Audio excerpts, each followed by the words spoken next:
France Cluster, association fédérative des pôles de compétitivité et des grappes d'entreprise, mandatée par l'Europe et l'État en partenariat avec les régions, est, avec ses membres, le partenaire des entreprises pour booster leur innovation et leur compétitivité. À ce titre, France Cluster anime l'opération Europe Innove qui réalise un Tour de France de l'innovation.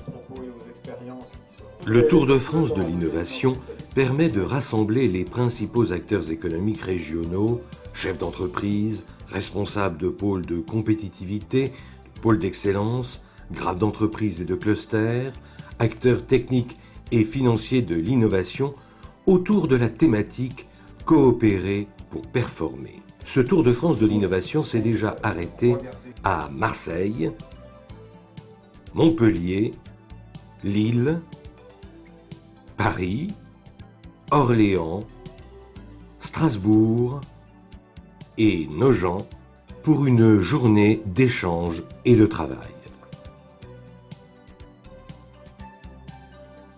Les clusters, avec leurs entreprises, développent l'accès à de nouveaux marchés et améliorent la qualité des ressources, notamment des ressources humaines, assurent la diminution de certains coûts de production ou de commercialisation, apportent une meilleure connaissance de leur marché en anticipant les mutations technologiques et en augmentant la qualification des hommes.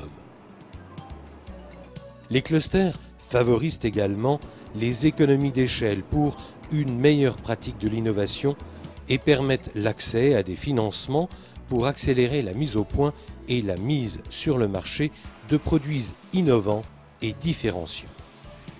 Enfin, les clusters contribuent, en regroupant les PME, à mieux équilibrer leurs rapports avec les donneurs d'ordre et les institutions. France Cluster est la plateforme nationale qui représente les pôles de compétitivité, les grappes d'entreprise, les clusters français.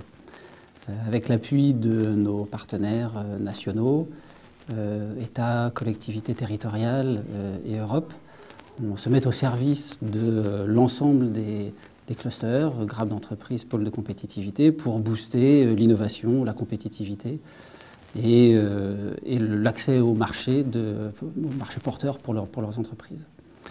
Avec le programme Europe Innove, dans le cadre duquel nos partenaires nous soutiennent, on a réalisé une remontée d'informations sur les besoins des entreprises et de leurs clusters, bien sûr, et formuler des propositions pour que, dans le cadre de la révision des programmes opérationnels européens, l'argent européen, le FEDER, le FSE, soit davantage concentré sur les actions des clusters. À travers cette remontée d'informations, on a vu dans les clusters des projets très intéressants où le FEDER, notamment, impactait de façon très directe sur les projets d'entreprise pour leur permettre de diversifier leur marché, d'améliorer les compétences des salariés des entreprises, par exemple.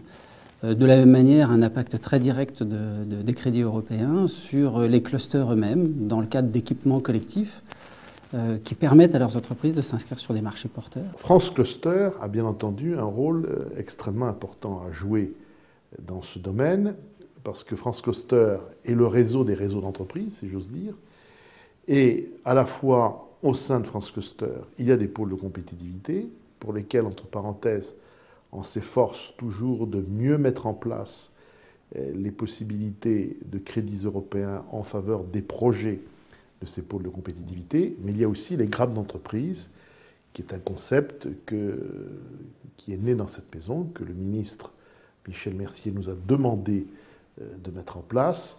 Et les grappes d'entreprise, c'est un réseau d'entreprises, mais d'un réseau d'entreprises au service de l'innovation et au service de la compétitivité. France Cluster est le réseau de ces réseaux. Je pense que France Cluster a un rôle déterminant à jouer dans ce domaine. Le concours des fonds européens, notamment du FEDER, apporte un soutien décisif aux clusters et à leurs PME afin de conforter leur niveau de compétitivité essentiel à leur croissance. Le cœur de métier de Renovia est de développer des technologies qui permettent de contribuer à faire de meilleurs médicaments plus rapidement et moins chers.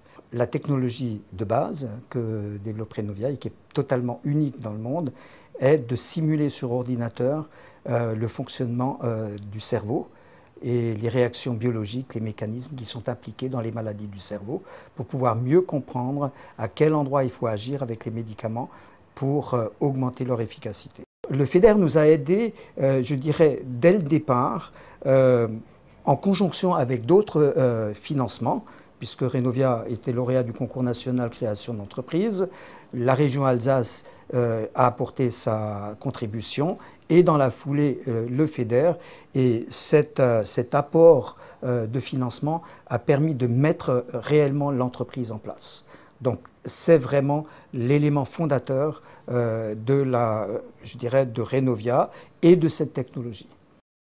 Nous, notre cœur de métier, c'est moitié aéronautique, moitié automobile, dans les ateliers CINI, en pièces prototypes et outillage. 90 personnes qui font de l'étude et réalisation de moyens de contrôle et d'outillage pour pièces composites. Nous avons pas mal de projets avec Materalia, des projets d'outillage pour pièces composites sans autoclave. Je suis président du cluster Aériade, des entreprises lorraines qui travaillent pour l'aéronautique. Dans ce projet qu'on appelle CAPS-RTM, avec d'autres entreprises lorraines, SLCA, le pôle de plasturgie, nous avons développé des outillages pour faire des pièces composites sans autoclave. Et si le FEDER ne nous avait pas aidé, comme la région Lorraine, nous n'aurions pas pu financer cette recherche et ce développement.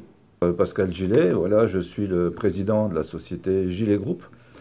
Nous sommes basés à Nogent-en-Bassigny, ancien bassin de la coutellerie et grand bassin aujourd'hui de la forge et de la chirurgie. Nous sommes 60 personnes et il y a à peu près une dizaine d'années, en 2002, nous avons refait un nouveau bâtiment que l'on va vous faire visiter. On est passé, on va dire, du milieu semi-artisanal au milieu industriel.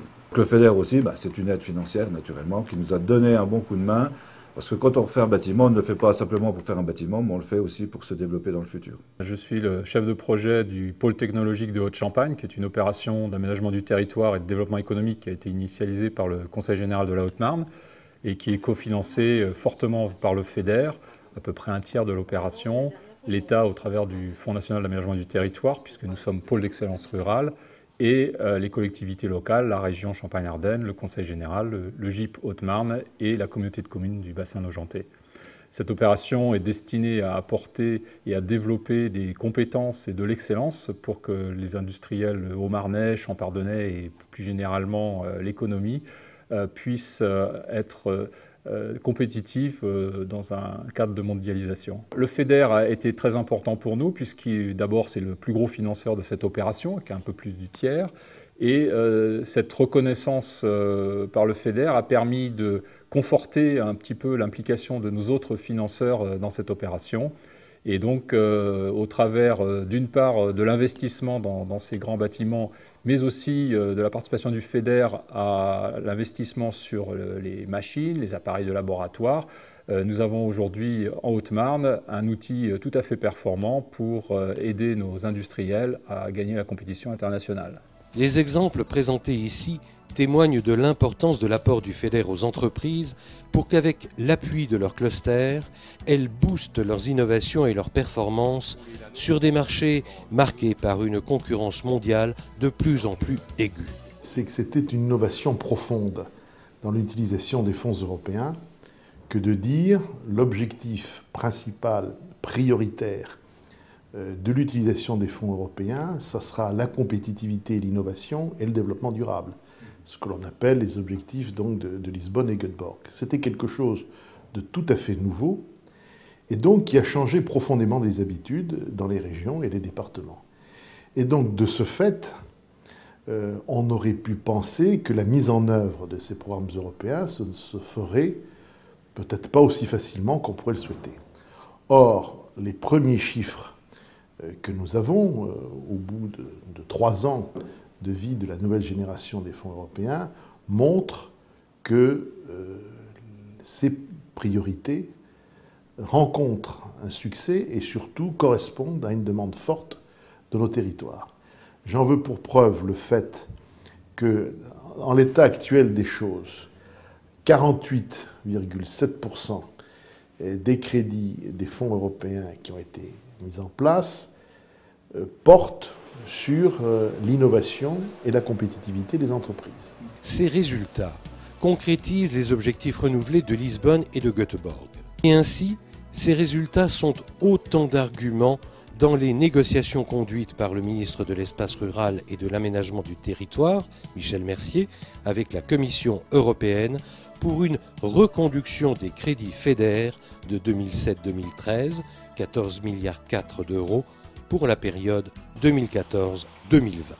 Ces 14 milliards, ils sont d'abord extrêmement utiles, parce que ce sont des fonds qui sont facilement mobilisables, qui sont fléchés innovation, compétitivité, et qu'on peut utiliser très spécifiquement dans nos pôles de compétitivité et maintenant dans les GRAP, puisqu'on vient de labelliser un certain nombre de GRAP. Donc ça nous aide beaucoup d'avoir des fonds européens ciblés, ce qui nous évite de nous disperser et de bien rester sur l'innovation. Un récent rapport qui vient d'être publié par le Conseil d'analyse économique et par M. Goblet a montré que ce sont les PME qui sont le lieu privilégié de l'innovation. Il faut toujours distinguer innovation et recherche et développement. L'un peut nourrir l'autre, mais l'innovation, c'est très souvent les PME. Et c'est la raison pour laquelle nous avons mis en place ces GRAP qui s'adressent d'abord aux PME. On voit bien que ces entreprises, grâce aux collaborations qu'elles peuvent avoir avec des laboratoires, avec l'université, et puis aussi avec leur capacité propre d'innovation, sont à même de répondre plus vite aux objectifs européens de Lisbonne et de Göteborg. Il s'agit, avec le système qui est mis en place par le gouvernement, et puis particulièrement par les ministères économiques, d'utiliser bien OSEO, financé par les dépenses d'avenir au titre du grand emprunt, pour conforter nos PME dans leur stratégie d'innovation. Parce que c'est bien sûr l'innovation qui va créer les richesses et puis les emplois de demain. C'est avec ces entreprises à la pointe de l'innovation que la relance de l'économie et la création d'emplois rencontreront le succès avec le soutien du FEDER et des concours européens à l'innovation et au développement des compétences.